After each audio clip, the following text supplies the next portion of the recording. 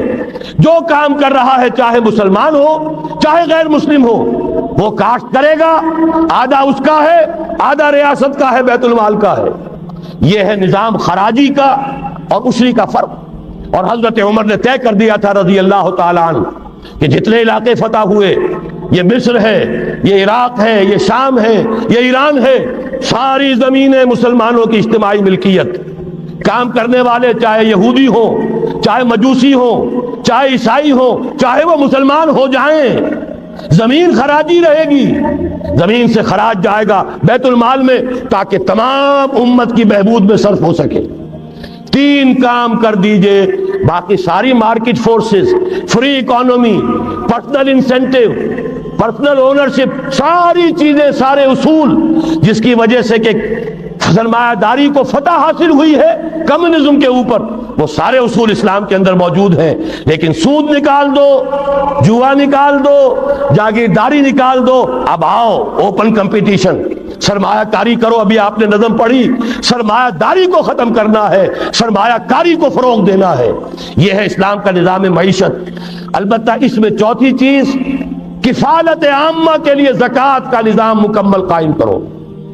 ہر شہری کی بنیادی ضروریات کی پوری ذمہ داری اور کفالت نظام خلافت لیتا ہے۔ یہاں پھر میں مجبور ہوں کیا کروں، ذکر جب چھڑ گیا قیامت کا، بات پہنچی تیری جوانی تک، خلافت کا تذکرہ ہو اور حضرت عمر کا ذکر نہ آئے، ناممکن۔ خلافت کا نظام، جیسے آپ کہتے ہیں کہ گلاب کا پھول پورا کھلا ہوا ہے، للی ان بلوم، خلافت کا نظام پورا کھلا ہوا حضرت عمر کے دور میں نظر آتا ہے۔ اسی وقت کہا تھا حضرت عمر نے رضی اللہ تعالی عنہ کہ اگر دجلہ و فرات کے کنارے کوئی کتا بھی بھوکا مر گیا تو قیامت کے دن عمر ذمہ دار ہوگا۔ اور جانور تک کا معاملہ ہے، مجوسی کو دیکھ لیا تھا، بوڑھے کو، ایک کہ جو بھیک مانگ رہا تھا، وہاں کے عامل اور گورنر سے ایکسپلینیشن کال کی، یہ بھیک کیوں مانگ رہا ہے؟ جب یہ جوان تھا، کام سکتا تھا، تم اس سے جزیہ لے رہے تھے، اب یہ بوڑھا ہو گیا ہے، کما نہیں سکتا، تم نے اسے بھکاری بنا دیا ہے، اس کا وظیفہ مقرر کرو۔ ظاہر بات ہے غیر مسلم ٹیکس دیں گے، مسلمان زکوٰۃ دیں گے، مسلمانوں کے لیے زکوٰۃ سے کفالت عامہ ہوگی، غیر مسلموں کے ٹیکسوں کے ذریعے سے۔ وہی نظام جو آج یورپ میں ہے، اسکینڈینیوین کنٹریز میں ہے، برطانیہ میں ہے، ان امپلائمنٹ الاؤنس ہے، یا یہ کہ اور ویلفیئر کا نظام ہے۔ لیکن اسلام کا مکمل ترین ویلفیئر نظام زکوٰۃ کے تحت ہے، اور اس میں گارنٹی ہے ہر شہری کی بنیادی ضروریات انڈر ریٹن، ان کی ذمہ داری ریاست کے ذمہ۔ حضرت عمر ہی کا زمانہ تھا کہ لوگ اپنی زکوٰۃ لے کر پھرتے تھے، لینے والا کوئی نہیں ہوتا تھا۔ اس کا بھی میں مسئلہ آپ کو سمجھا دینا چاہتا ہوں۔ میں نے تو عرض کیا تھا، میں تو مدرس ہوں، عوامی مقرر نہیں ہوں۔ میں تو چاہتا ہوں آپ چیزیں سمجھ کر اور ان کا علم آپ کا جو ہے حاصل کر کے اٹھیں، لوگوں کو پھر پہنچائیں۔ یہ کیسے ہو گیا جبکہ زکوٰۃ جو ہے وہ تو اسلامی ریاست میں نظام خلافت میں حکومت لیتی ہے؟ پھر کیسے ہو گیا کہ لوگ اپنی زکوٰۃ لے کر پھر رہے، لینے والا کوئی نہیں؟ اس کو بھی جان لیجئے، جیسے زمین کی دو قسمیں میں نے بیان کی، خراجی اور عشری، ایسے ہی زکوٰۃ کے قابل جو مال ہے اس کی بھی دو قسمیں ہیں۔ اموال باطنہ، گھروں میں رکھی ہوئی کوئی نقدی ہے، کوئی زیور ہے، کوئی اور ایسی چیزیں ہیں، یہ اموال باطنہ کہلاتی ہیں۔ اس کی زکوٰۃ جبراً حکومت نہیں لے گی۔ اگر اس کی زکوٰۃ جبراً حکومت لے تو گھروں کی تلاشیاں لینی پڑیں گی، جا کے تکیے پھاڑ پھاڑ کے دیکھنے پڑیں گے کہ کہیں کچھ رکھا ہوا تو نہیں ہے۔ یہ معاملہ مسلمانوں کی ان کی اپنی نیت پر، ایمان پر، اللہ کے ساتھ ان کے خلوص و اخلاص پر چھوڑ دیا۔ ہاں اموال ظاہرہ، دکان میں 5 لاکھ کا مال پڑا ہے، 2.5% دے دو۔ گودام میں 10 لاکھ کا مال پڑا ہے، 2.5% دے دو۔ تمہارا کارخانہ ہے بہت بڑا، اس کی زمین معاف، بلڈنگ معاف، مشینری معاف، ٹولز معاف، لیکن جو سرمایہ چل رہا ہے، چاہے وہ خام مال پڑا ہے چاہے فنشڈ، ٹوٹل کی مالیت کے اوپر 2.5% دے دو۔ یہ ہے زکوٰۃ جس کو بدنام کیا ضیاء الحق صاحب نے۔ صرف سود جو ہے، سود والا جو صرف بینکوں کے اندر ڈپازٹ ہے، اس سے 2.5% لے کر اسے زکوٰۃ قرار دے دیا، حالانکہ وہ تو کوئی زکوٰۃ نہ ہوئی، سود کا کمیشن ہوا، اس کے سوا کچھ بھی نہیں۔ زکوٰۃ تو یہ ہے کہ ہر دکاندار، اور مجھے یقین ہے مسلمان دے گا، آپ اسے انکم ٹیکس جیسے لعنتی ٹیکس سے نجات دیجئے جس نے اسے جھوٹ بولنے پہ مجبور کیا ہوا ہے۔ یہ لعنتی ٹیکس ہے در حقیقت کہ جس نے ہر شخص کو جھوٹا بننے پر مجبور کر دیا ہے۔ ان کو ختم کریں۔ زکوٰۃ تو مسلمان اپنے ایمان کے تقاضے پر دے گا، اور وہ دے گا اور خوشی سے دے گا۔ لہذا یہ پورا نظام جو ہے اس کو اختیار کیا جائے زکوٰۃ کے، تو پوری ویلفیئر سٹیٹ، دنیا کے بلند ترین معیارات کی ویلفیئر سٹیٹ قائم ہو جائے، جو حضرت عمر نے کہا تھا کہ کوئی کتا بھی بھوکا اور پیاسا نہ رہے۔ اب آئیے تیسرا معاملہ سماجی، یہاں بھی تین ہی باتیں کہوں گا۔ ترقی ہے، تعلیم ہے، ان میں کوئی رکاوٹ نہیں، خواتین کام کریں کوئی رکاوٹ نہیں۔ کیا چیز نکالنی ہے؟ بے حیائی، بے حجابی، عریانی نکال دو، ستر و حجاب انفورس کرو، سیگریگیشن، عورتوں کے اسکول علیحدہ، مردوں کے علیحدہ، عورتوں کے کالج علیحدہ، مردوں کے علیحدہ، عورتوں کی یونیورسٹی علیحدہ، مردوں کی علیحدہ، عورتوں کے ہسپتال علیحدہ، مردوں کے ہسپتال علیحدہ۔ کسی درجے میں تو ہمارے ہاں ہے، اس کو آگے بڑھاؤ، یونیورسٹی بناؤ۔ اسی طریقے سے ہسپتال میں، مردوں کے ہسپتال میں عورتوں کو نرس رکھنا کیوں لازم ہے؟ کیا مرد نرسنگ نہیں کر سکتے؟ کیا فوج کی جو فارورڈ یونٹس ہوتے ہیں میڈیکل، کیا ان میں عورتیں جاتی ہیں نرسوں کی حیثیت سے؟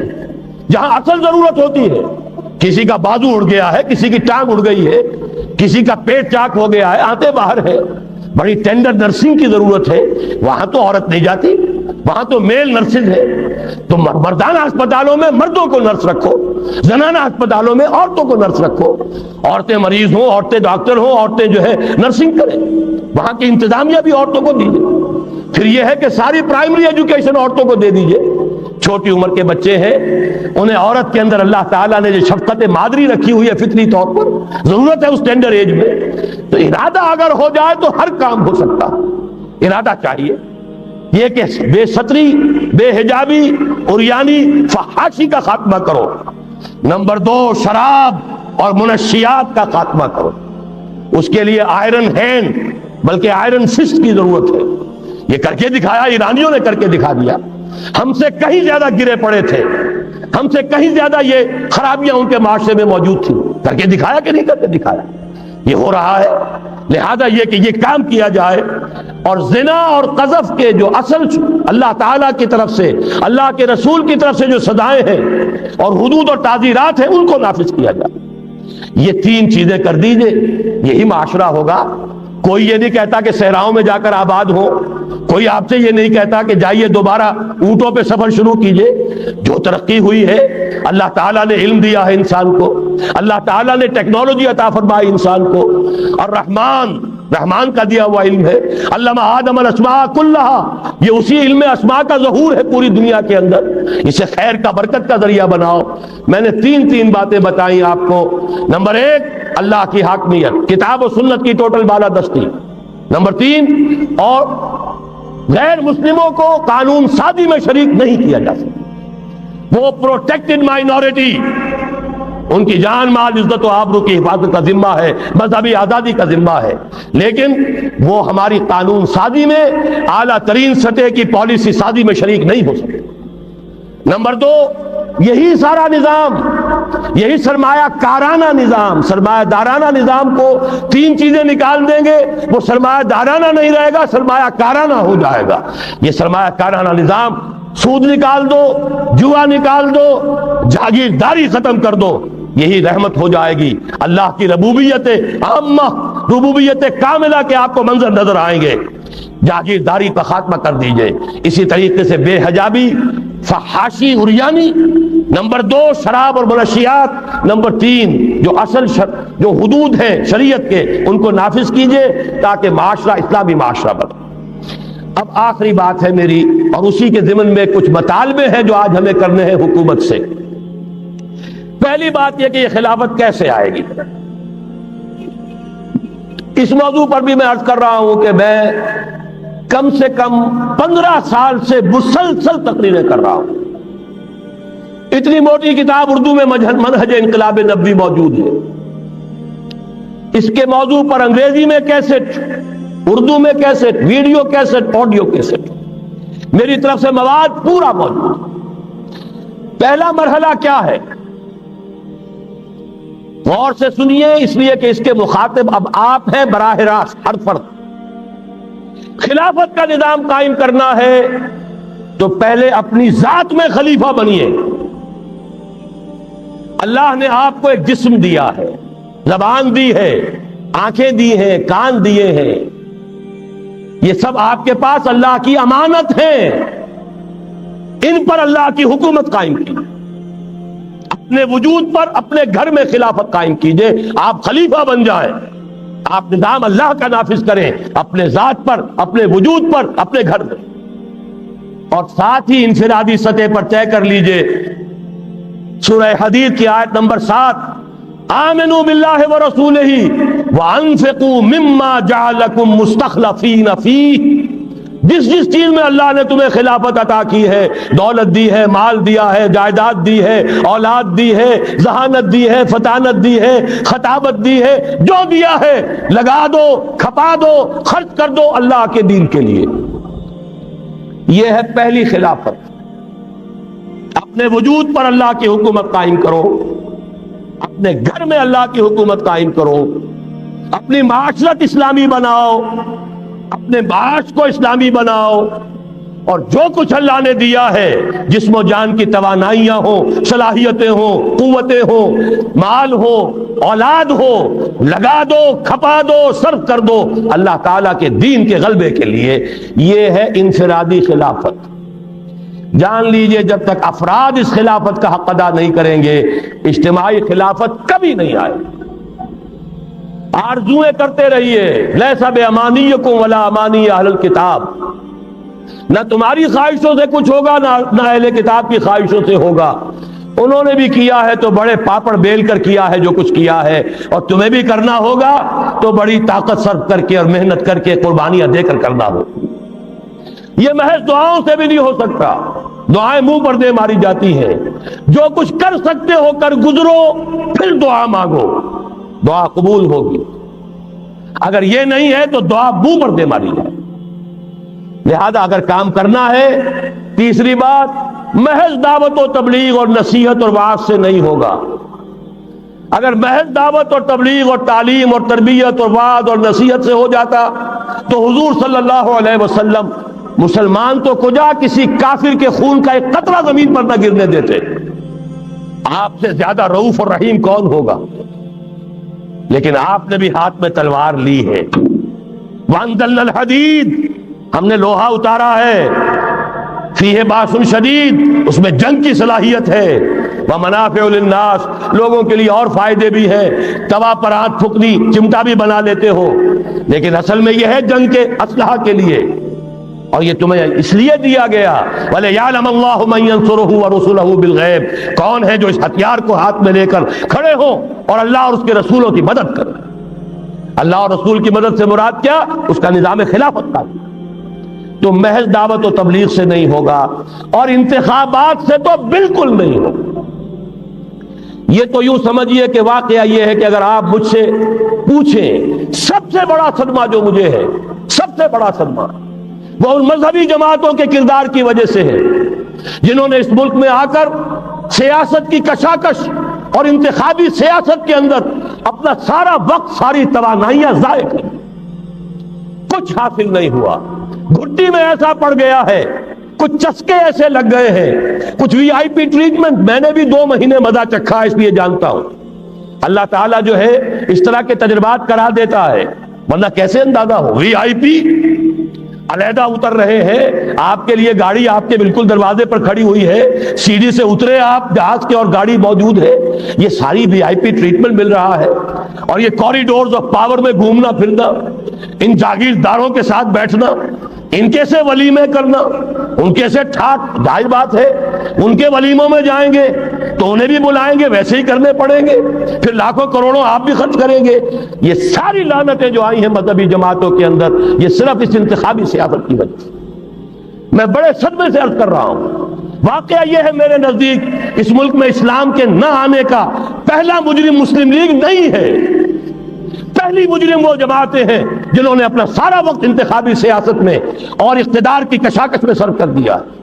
مسلم لیگ کا بہت بڑا احسان، قائد اعظم کا بہت بڑا احسان، انہوں نے آپ کو ملک لے دیا۔ اس سے زیادہ کا نہ ان کا دعویٰ تھا نہ ان سے توقع ہو سکتی تھی۔ پیر جماعت علی شاہ نے یہ کہا تھا، میں ان کے قول کا بہت بڑا قائل ہوں، ان کی ذہانت اور فطانت کا۔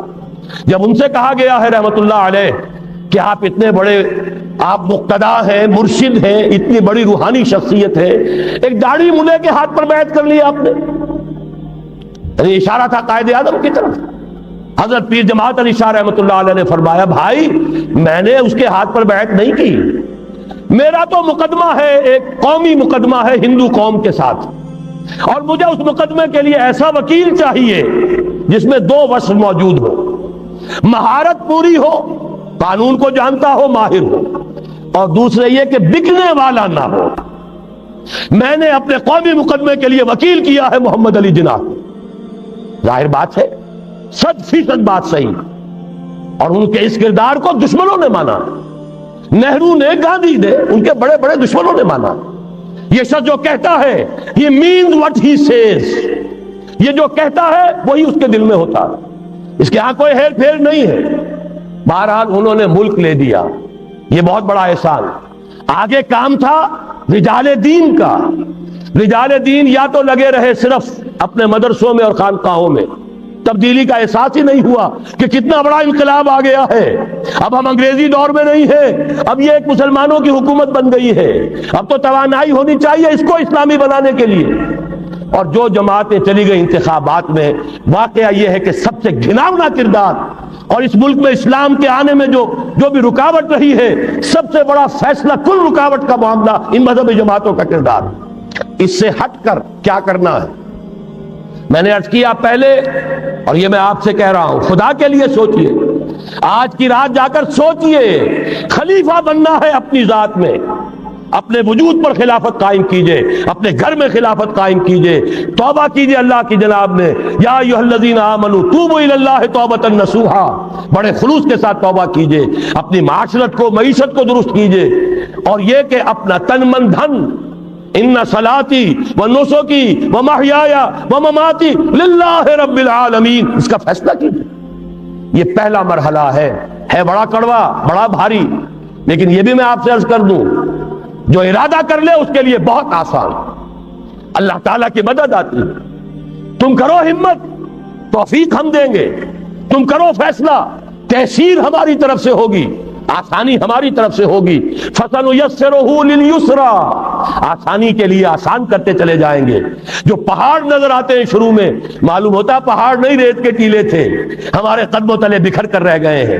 کر کے دیکھیے، ارادہ کیجئے، عزم کیجئے، طے کیجئے، ان صلاتی و نسکی و محیای و مماتی للہ رب العالمین، اور میرے پاس جو کچھ ہے وہ سب میرے خدا کا ہے، مجھے اسی کے لیے صرف اپنی زندگی کا تار برقرار رکھنے کے لیے جو ناگزیر ضرورت ہے وہ پوری کرو، باقی لگا دو، کھپا دو۔ آمنوا باللہ ورسولہ وانفقوا مما جعلکم مستخلفین فیہ، جس چیز میں خلافت دی ہے خرچ کرو۔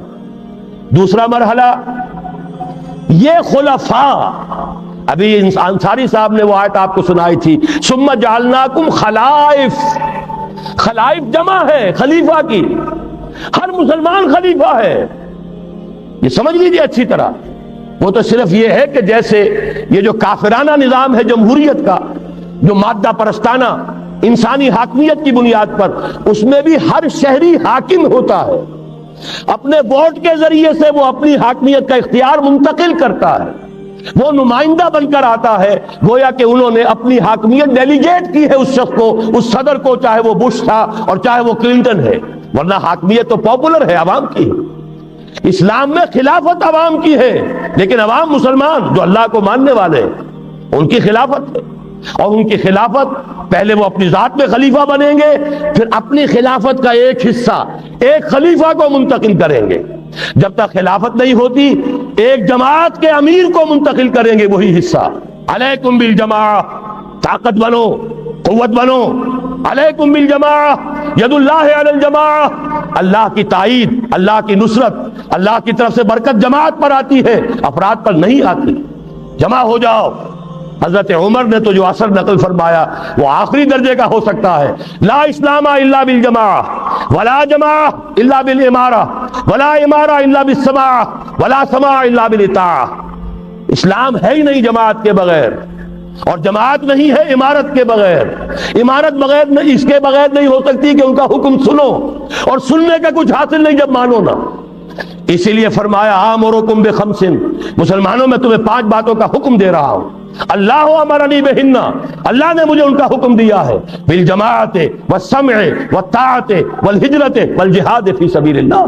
تفصیل میں جانے کا موقع نہیں. دوسرا مرحلہ جماعت، ہم نے اسی اصول پر تنظیم بنائی، ہم نے اسی لیے اس کی بیعت کا نظام قائم کیا.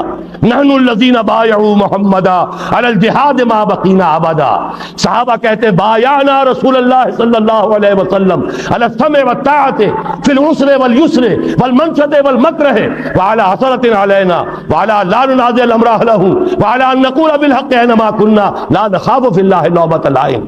پھر صدمے کی بات کہہ رہا ہوں، کوئی مذہبی جماعت سوائے تنظیم اسلامی کے نہیں ہے جس نے اس مسنون طریقے تنظیم کو اختیار کیا ہو. اللہ کا شکر ادا کرتے ہوئے کہہ رہا ہوں، تحدیثاً للنعمہ کہہ رہا ہوں، اس بیعت کی سنت کو تازہ کیا ہم نے، جماعت بنائی ہم نے. ہمارے ہاں بیعت رہ گئی تھی صرف پیری مریدی کی بیعت، صرف اصلاح نفس کی بیعت. اصل بیعت وہ در حقیقت جو مسنون بیعت ہے وہ بیعت جہاد ہے، وہ بیعت جماعت ہے، تاکہ اللہ کے دین کو قائم کرنے کے لیے، خلافت کو برپا کرنے کے لیے اجتماعی جد و جہد کی جا سکے. اس کے بعد یہ جماعت کیا کرے گی؟ وَلْتَكُن مِّنكُمْ أُمَّةٌ يَدْعُونَ إِلَى الْخَيْرِ وَيَأْمُرُونَ بِالْمَعْرُوفِ وَيَنْهَوْنَ عَنِ الْمُنكَرِ. انتخابات نہیں لڑے گی، کسی کو کندھا دے کر اوپر نہیں پہنچائے گی، پھر اس کی ٹانگ گھسیٹ کر نیچے نہیں گرائے گی. یہ دھندے نہیں کرنے، یہ کھیل نہیں کرنے، ادھر جانا ہی نہیں.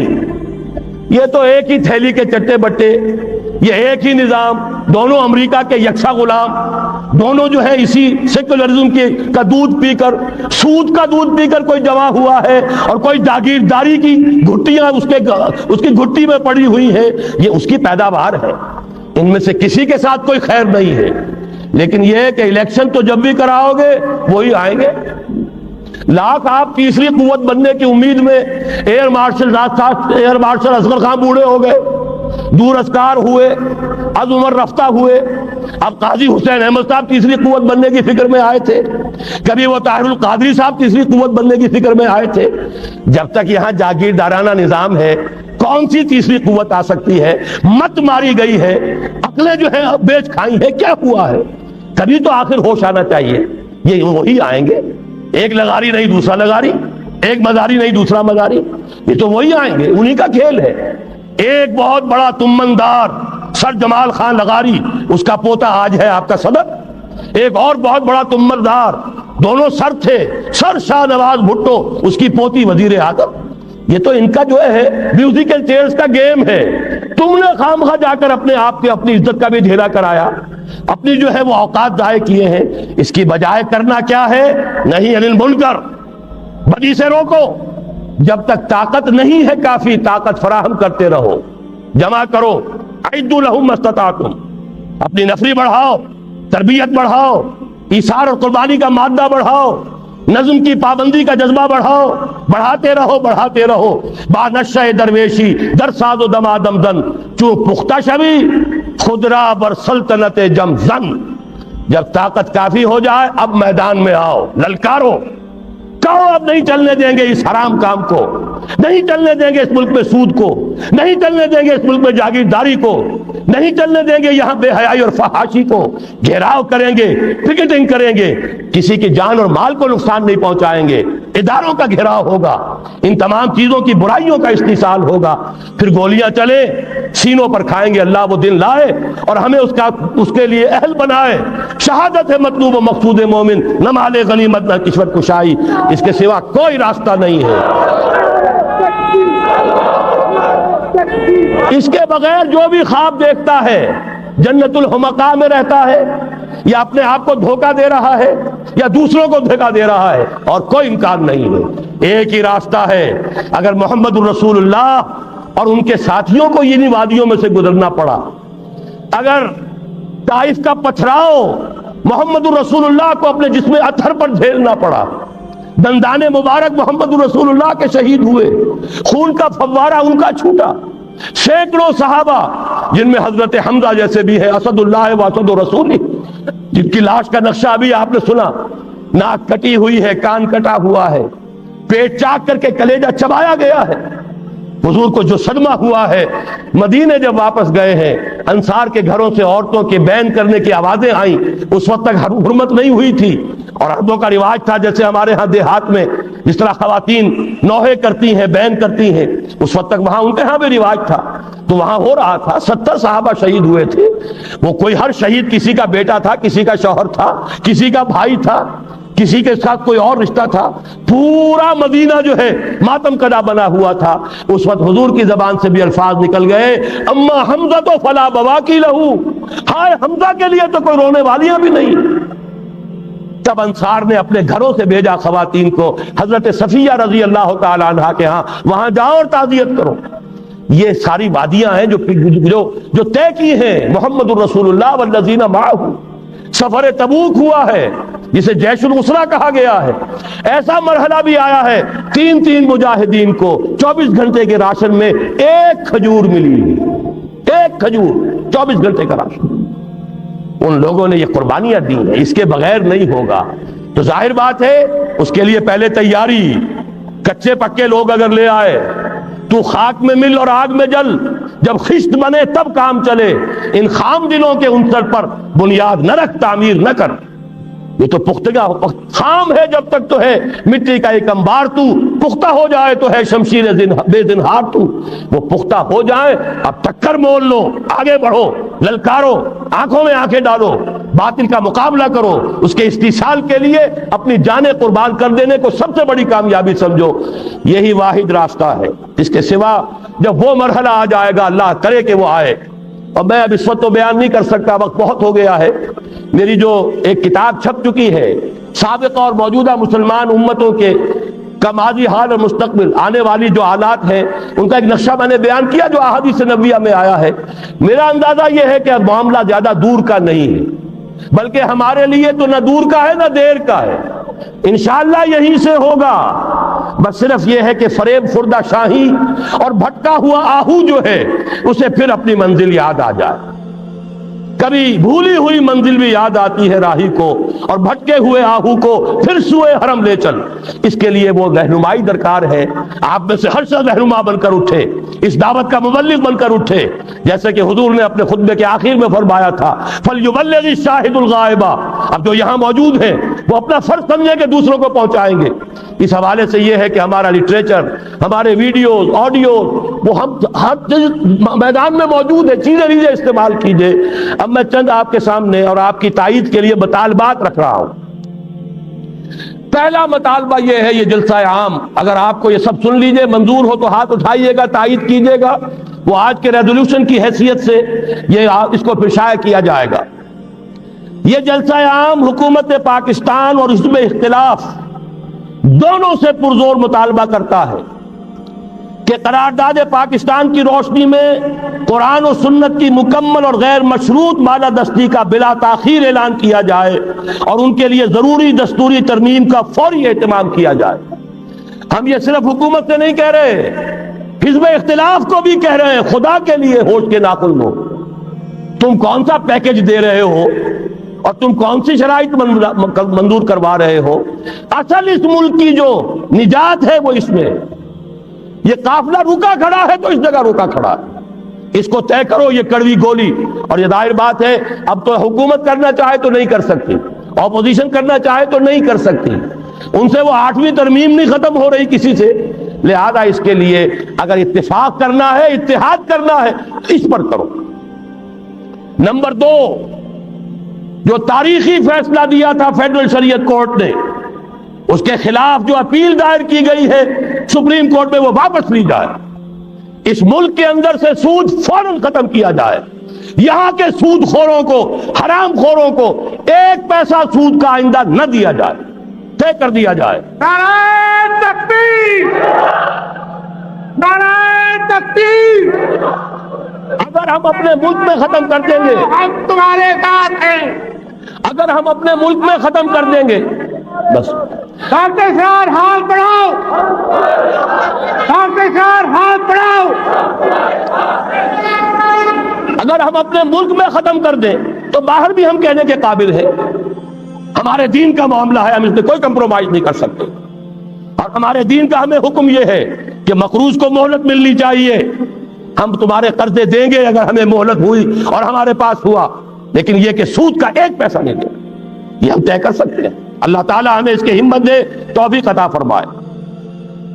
تیسرا مطالبہ، نام نہاد بیرونی سرمایہ کاری کی صورت میں ڈالر کا سیلاب امڈ آنے کے منصوبے پر یہ اجتماع انتہائی تشویش کا اظہار کرتے ہوئے یہ مطالبہ کرتا ہے کہ پاکستان کو اپنے پاؤں پر کھڑا کرنے کے لیے ملکی وسائل اور مقامی صنعتوں کے بھرپور طور پر بروئے کار لانے کا اہتمام کیا جائے. یہ باہر کا سرمایہ نہیں چاہیے، اس کے پیچھے لعنت ہے. نعیم صدیقی صاحب کی نظم خدا کرے یہاں کے نوجوان سب یاد کر لیں. تو آئے تو ڈالر، آئے گا ربا بھی، پھیلے گا زنا بھی. یہ ساری بدماشیاں جو ہے اس ڈالر کے ساتھ آئیں گی، جس کو کہ ہم سمجھ رہے ہیں بہت بڑی کامیابی ہے. سابقہ حکومتوں کے وزیر خزانہ جا کر کچھ قرضہ لے آتے تھے، بڑے پھولے نہیں سماتے تھے، سود میں اور بندھا کر آتے تھے قوم کو اور ملک کو. اور آج اگر کوئی سرمایہ دار لے آئے تو معلوم ہوا کہ بہت بڑی کامیابی ہو گئی. اور یہاں کے سرمایہ داروں پر پابندیاں، یہاں کے صنعت کاروں کے اوپر پابندیاں، یہ ساری صورتحال جو ہے یہ ایک انقلاب کا تقاضا کرتی ہے. نمبر 4، یہ اجلاس حکومت سے مطالبہ کرتا ہے کہ ٹیلی ویژن پر عریانی و فحاشی کے فروغ کی پالیسی پر ہم گہری تشویش ظاہر کر رہے ہیں اور مطالبہ کرتے ہیں کہ سعودی عرب، دیکھیے جہاں سے ہمیں جو خیر ملے گا اس کا ذکر کریں گے، جہاں جو خرابی ہے وہ اپنی جگہ ہے. سعودی عرب و ایران 2 ملک ہیں جنہوں نے اپنے ہاں یہ dish antenna, star T V وغیرہ کے اوپر پابندی لگائی ہوئی ہے. تو ہم کیوں نہیں لگا سکتے؟ کیوں ہم نے اپنے دروازے آسمان کھول دیے ہیں؟ یہ اوپن سکائی کر دیا ہے، ہمارے ہر گھر کے اندر پہنچ جاؤ، اپنا ذہن پھیلاؤ، اپنا تمدن، اپنی تہذیب جو ہے اس کے فروغ کے لیے ہمارے بچوں کے ذہن تمہارے لیے کھلے ہیں، ایکسپوزڈ ہیں، ہماری خواتین کے ذہن تمہارے لیے کھلے ہیں. بہرحال، اور جو پاکستان کا اپنا ٹیلی ویژن ہے نہ کرے. نمبر 5، یہ اجتماع حکومت کی بہبود آبادی کے نام پر چلائی جانے والی مہم، جس میں آبادی کو کنٹرول اختیار کرنے کی ترغیب دی گئی ہے، اس کی پرزور مذمت کرتا ہے. نمبر 6، فیڈرل شریعت کورٹ پر جو پابندی لگائے رکھی ضیاء الحق نے بھی، اب فوت ہو گیا ہے، اللہ اسے معاف کرے، ہم یہی کہیں گے. لیکن یہ کہ میں نے تو ان سے زبانی کہا تھا رو در رو کہ آپ اپنے ماتھے پر کلنک کا ٹیکا لے کر پھر رہے ہیں. وہ چوکے، یہ 5 جو سے استعفیٰ دے گیا ہوں، لیکن آخری اتمام حجت کے لیے میں نے ان سے کہا کہ آپ نے فیڈرل شریعت کورٹ بنائی، آپ کے ہینڈ رحمہ اللہ بہت نیک، بہت درویش منش انسان تھے، آپ نے انہیں بنایا ہے جج. پیر کرم شاہ صاحب وہ آپ کے بنائے ہوئے ہیں، تقی عثمانی صاحب آپ کے بنائے ہوئے ہیں، لیکن آپ نے فیڈرل شریعت کورٹ کے ہاتھ میں ہتھکڑی ڈال دی. آئلی قوانین پر بھی بات نہیں کر سکتے، اس میں کوئی غیر اسلامی اگر شک ہے اس کے خلاف بھی فیصلہ نہیں کر سکتے. میں یہ نہیں کہتا کہ جو میں کہتا ہوں وہ کیجئے. اس وقت غلام احمد پرویز زندہ تھے، میں نے کہا پرویز صاحب جو بنانے والے ہیں ایوب خان کے زمانے میں ان آئلی قوانین کے، وہ بھی زندہ ہے، عدالت میں جائیں ثابت کر دیں کہ کتاب و سنت کے مطابق ہے قانون، چشم ماں روشن دل ماں شاد. لیکن آپ نے شریعت کورٹ بنائی اور اس پر پابندی لگا دی. کہنے لگے پھر ان خواتین کو کون مطمئن کرے گا؟ میں نے کہا بس یہی آپ کی سوچ کا معیار ہے تو آپ کا راستہ اور میرا اور، یہ استعفیٰ حاضر ہے. السلام علیکم. 2 مہینے کا جرم میں نے ضرور کیا تھا، وہ وی آئی پی ٹریٹمنٹ انجوائے کیا تھا، میں بھی شورا کا رکن تھا، کوریڈورز آف پاور میں کوئی 2-4 مرتبہ جانا ہوا ہے، اللہ معاف فرمائے، ورنہ یہ کہ اس سے دائی تو اس کوچے سے میرا کوئی تعلق نہیں رہا. 5 جولائی 82 کو میں نے استعفیٰ دیا ہے، اور پھر اسی مہینے الہدا کے پروگرام کا گلا گھونٹ دیا گیا. ہاں میں ہاں ملاؤ تو ٹی وی بھی کھلا ہے اور تمہارے لیے سب کچھ ہے، اور ہاں میں ہاں نہ ملاؤ، ہم سے حق بات منواؤ، تو دروازے بند ہیں۔ لیکن مجھے کوئی تشویش نہیں ہوئی، قطعاً نہیں ہوئی۔ مجھے کام کرنا ہے، مجھے اپنی زندگی لگا دینی ہے، جو موقع ہوگا اس سے فائدہ نہ اٹھاؤں تو مجرم، اگر موقع نہیں ہے تو جو کچھ وسائل دستیاب ہیں ان سے کام جاری رکھوں گا۔ سن 82 کے بعد سے 12 برس اور گزر گئے ہیں، میں نے تو اپنا خون پسینہ اسی کام کے لیے کیا ہوا ہے، لہذا مجھے کوئی تشویش نہیں۔ تو یہ مطالبہ کرتے ہیں ہم کہ فیڈرل شریعت کوڈ پر سے آئینی قوانین کے بارے میں پابندی ختم کی جائے۔ نمبر 7، زنا، قذف اور ارتداد کی شرعی حدود نافذ کی جائیں۔ یہ سارا مسئلہ جو ہمارے ہاں اٹھا ہوا ہے، پوری عیسائی دنیا، پوپ صاحب، امریکہ صاحب، اور وہ ایک عیسائی کے اوپر مقدمہ قائم ہو گیا جبکہ اس نے کہ حضور صلی اللہ علیہ وسلم کی شان میں گستاخی کی ہے، پوری دنیا جاگ اٹھی ہے۔ یہی ہے در حقیقت ابلیس کو یورپ کی مشینوں کا سہارا۔ در حقیقت جب تک، اور مجھے حیرت ہوتی ہے، اس مرتبہ تو اللہ کا شکر ہے کہ جو ختم نبوت کانفرنس ہوئی ہے ربوہ میں، انہوں نے مطالبہ کیا ہے، آج سے پہلے تو یہ مطالبہ کرنے کی ہمت نہیں ہوئی تھی، قتل مرتد کی سزا جب تک نافذ نہیں کی جائے گی یہ فتنے کبھی ختم نہیں ہوں گے۔ نہ قادیانیت کو فروغ جو ہے ختم ہوگا، نہ اس کو بریک لگ سکے گی، نہ اور جو عیسائیت کا یہاں پر فروغ ہو رہا ہے۔ قتل مرتد، اسلام میں مرتد کی سزا قتل ہے، جب تک کہ آپ اس کو نافذ نہیں کریں گے یہ فتنے بڑھتے رہیں گے، ان کا سدباب نہیں ہو سکے گا۔ اسی طریقے سے فورن پالیسی کے ضمن میں 3 باتیں، بلکہ فورن کیا، وہ تو ہماری اندرونی بھی ہے۔ یہ اجلاس حکومت سے مطالبہ کرتا ہے، ہمیں اللہ کا حکم ہے اعدوا لہم ما استطعتم، طاقت فراہم کرو، حکم ہے، فرض ہے، واجب ہے، اور اللہ تعالیٰ کا بڑا کرم ہے، اس نے ہمیں ایٹمک نو ہاؤ، اس کی صلاحیت عطا کر دی ہے، واحد ملک ہے دنیا کا۔ اور یہ بھی ثابت کرتا ہے یہ واقعہ بھی، اللہ تعالیٰ کی مشیت میں کوئی بڑا رول ہے اس ملک کے لیے۔ اپنی خودی پہچان، اے مسلم پاکستان، اپنے مقام و مرتبے کو پہچانو۔